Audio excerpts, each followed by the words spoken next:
Hey, good morning, everybody. Sarasota Tim coming to you from the Crusher out here in West Texas. Actually, sorry, I'm already in New Mexico. I crossed over. Well, where do I begin? Yesterday was terrifying. Everything's broken in the camper. Almost got killed, almost got blown over, and the world almost ended. Now for the truth. The truth is, there's a lot of truth in jest. And yesterday evening, I stopped somewhere in western Oklahoma, and I said, nope, not going to stay here. It's looking too ominous.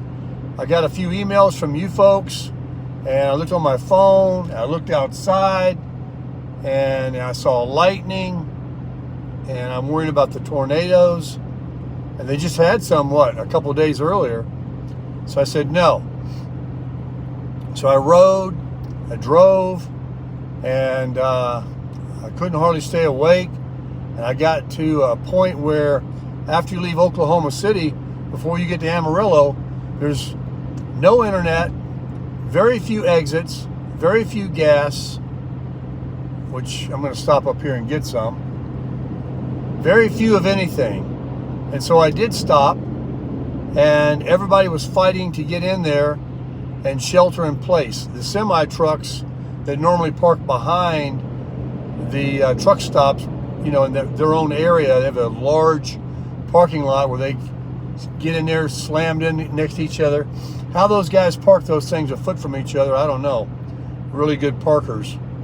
But I'll keep on going. There's a TA right there, but I got over a half a tank. Surely there's civilization ahead of me now. So I got in there, and it was rocking and rolling. Semis were parking in the front of Love's.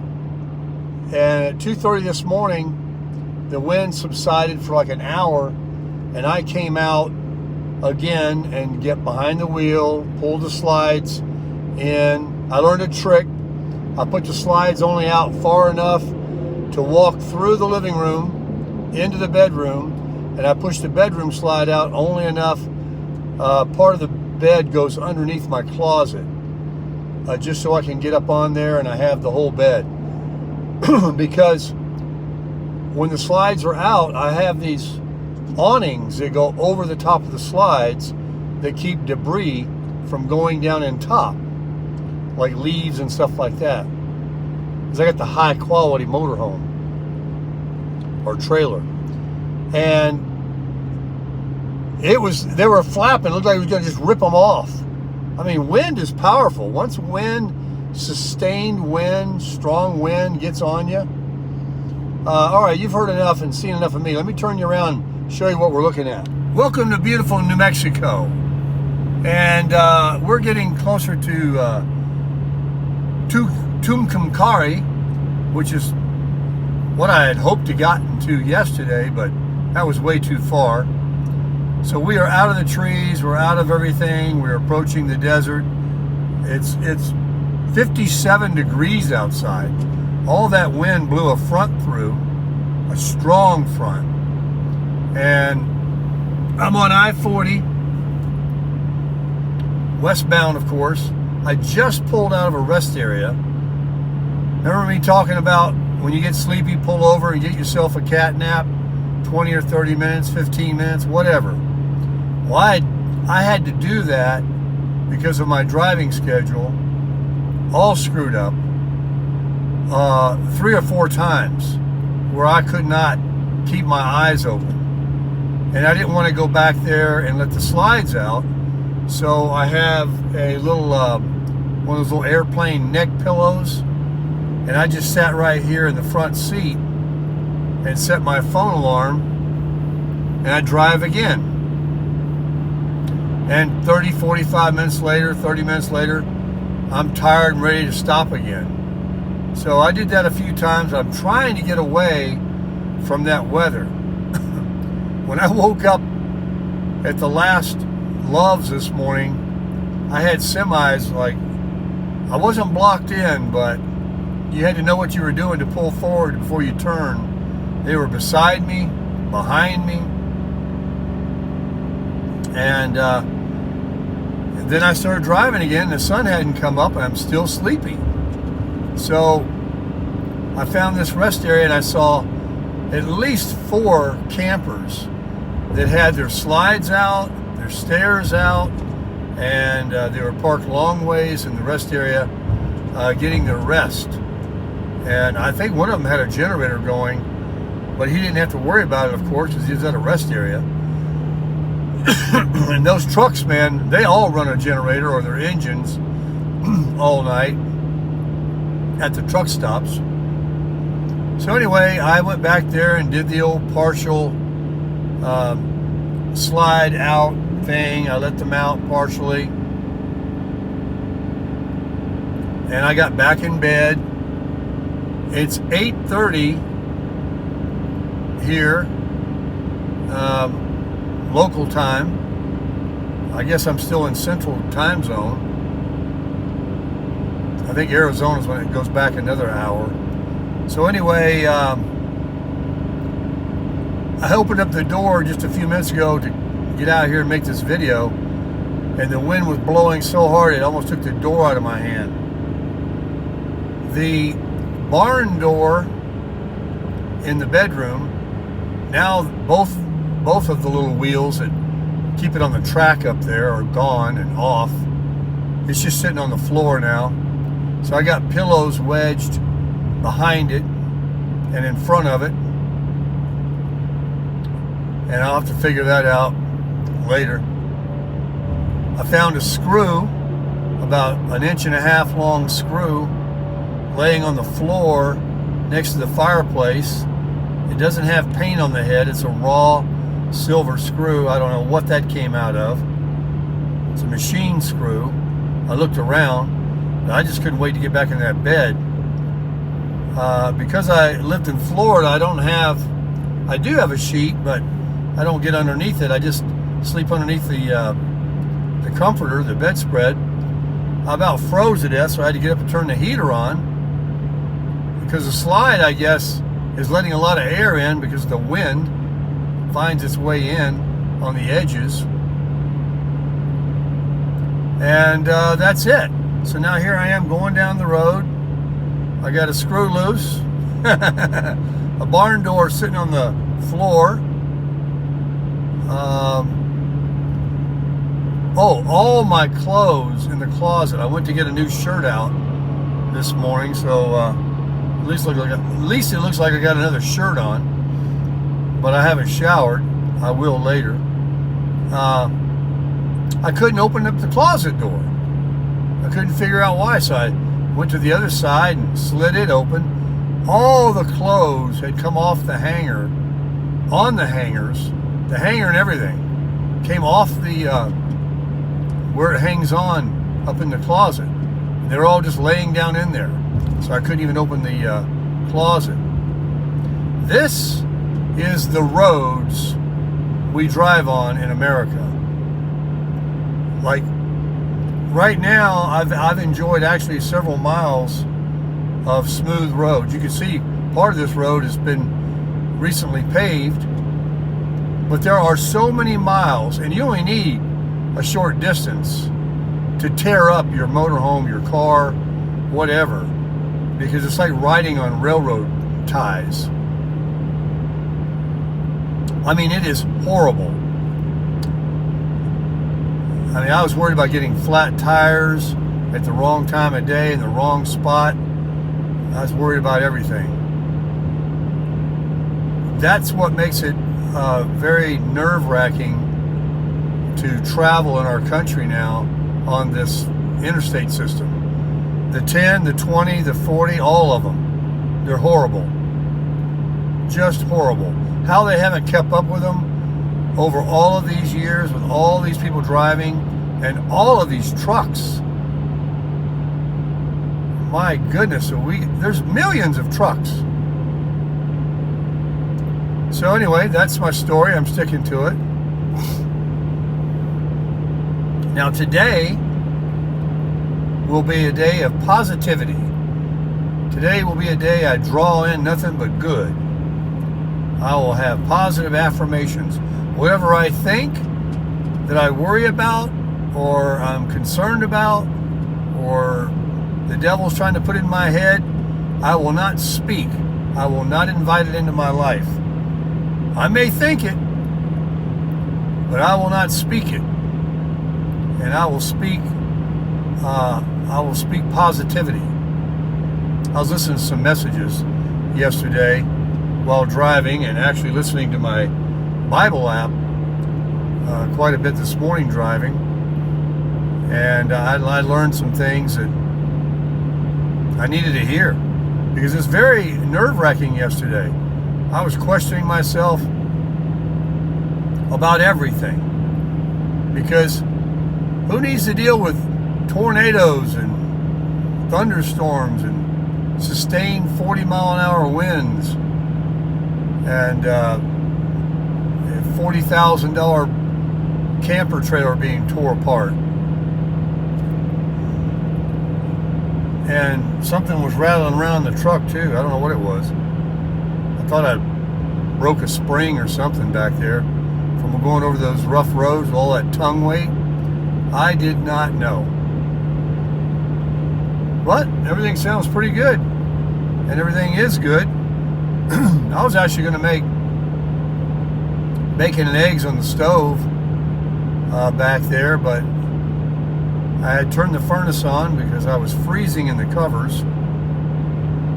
I'm well rested now, I think, after 4 cat naps and then sleeping from last night about 10, trying to get to Amarillo and racing ahead of those storms till 2 in the morning. And the wind and all that was rocking the whole camper. I saw these guys on Harley Davidsons yesterday. They were at the Loves that I stopped at before it got dark. And I felt sorry for them guys. Wow, I'm moving along pretty good. I got that tailwind. That's the first positive thing right there. I'm being pushed instead of running into it or having it blow sideways on me. The winds are literally pushing me because I'm facing west, and when I opened up the door at the truck stop, I was pointing west. The door about come out of my hand. I got one of those doors that you have to really push it because it's designed so the wind won't just blow it. Most of the RVs have those kind of doors.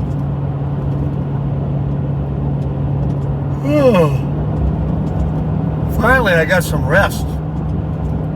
Now I'd like to, I don't know, I don't have much. Dump my black water, gray water, and put a little bit of fresh water in so that I can shower and cook that steak maybe for lunch today. If I can get to where the winds aren't so darn heavy.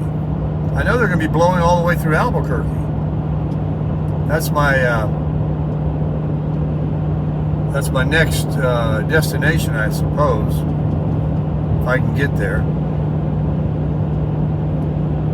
I think I decided if I ever go back east that I'll make it 350 to 400 miles a day. So 4 times 7, 4 times 6. Yeah, I'll take 6 days. Instead of trying to cross this country in 3.5 days, I'll do it in 6.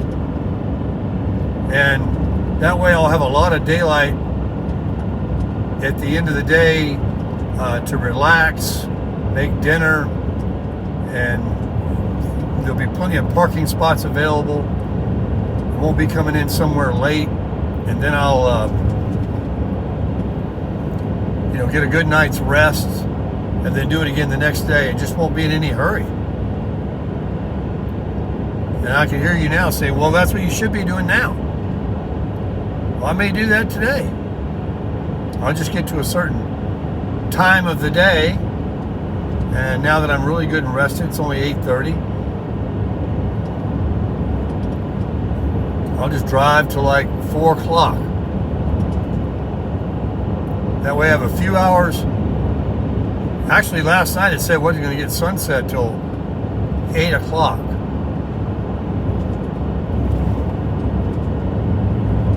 There's some more gas I'm just blowing by. But I got a half a tank. I've got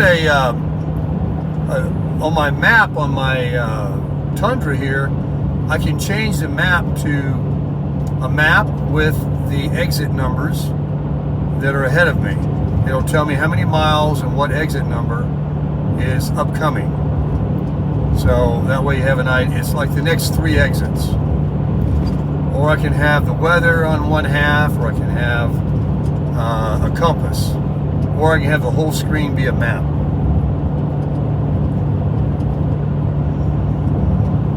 Since I got 226 miles till I'm empty,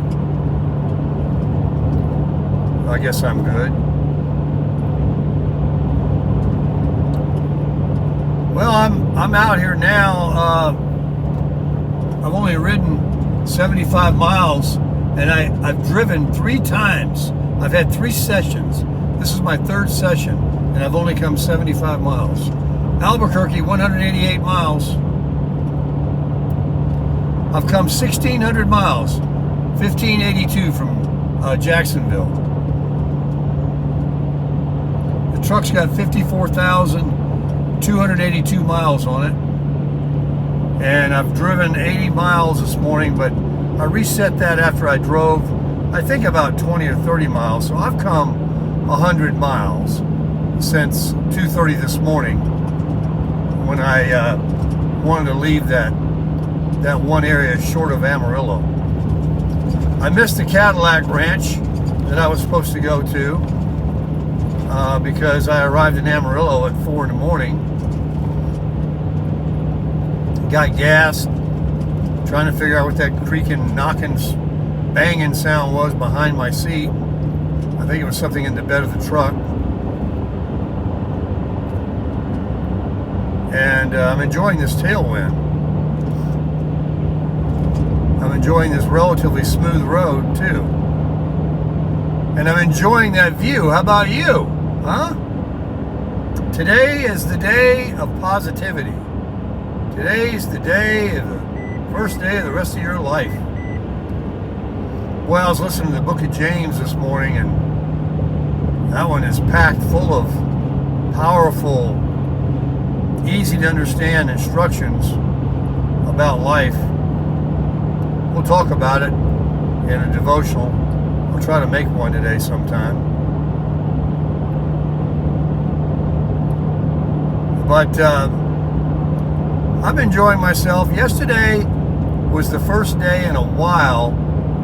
I never had any of these kinds of days driving the little small camper, the Bushwhacker.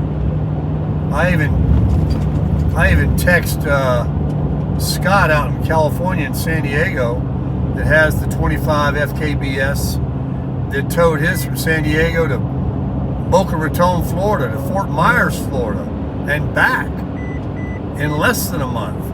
At the same time I was out, in fact it was the same time, I was out here in Laughlin. And I said, I hate it. Towing the little one was like not even towing anything. It was just like driving my car across country. And I said, I don't know how you did it. I said, this is terrible. And he said, well, it's a little bit of work, but when you stop somewhere for 5 or 6 days, you'll appreciate having it. And I know he's right. But I have to tell you, even this very minute, there's not a second that goes by that you do not realize that you have something behind you. And while I'm doing all right, I'm doing actually faster than I need to be going. I'm going to slow it down now. I have a lot of weight. I got really probably too much weight, and I'm going to have to do something about that. And I want to get those airbags. But dealing with this strong wind, I dealt with a lot of rain yesterday morning. It got me worrisome. And I started giving in to a lot of other thoughts that I won't repeat because I'm not going to bring those into my head today. I was feeling sorry for myself a little bit, thinking about people and past life. I mean, man, I was going down the drain. But I'm good now. I knew what to do. I shook it off, started listening to the right stuff, and changing my mind and my thinking, and started, like I said, listening to the right stuff. And plus I was tired, fatigued, and all of those things will definitely work on you. It's important. Here's what I'm realizing as I become a traveler, is what I just said a few minutes ago. You must pace yourself. You must be rested. You must only drive a certain amount every day. You must eat regularly and eat correctly. You must get out and walk a little bit. I bet a lot of those truckers, I see them in these truck stops, man, them boys are carrying some weight on them. They're sitting there eating them ho-hos and candy bars and sitting in that seat driving all the time with no exercise. Woo! Not all of them, but quite a few of them look like they're been sitting in that seat forever. So, mentally, physically, listening to the right stuff, it's important. Really important. Just like it is when you just live in the sticks and bricks and you're at home. Life is conditioning and programming yourself to doing every step of the day the right things. Otherwise, it will grab you so fast and flip you over and kick you down if you let it. So, remember, folks, do the right thing and always crush it.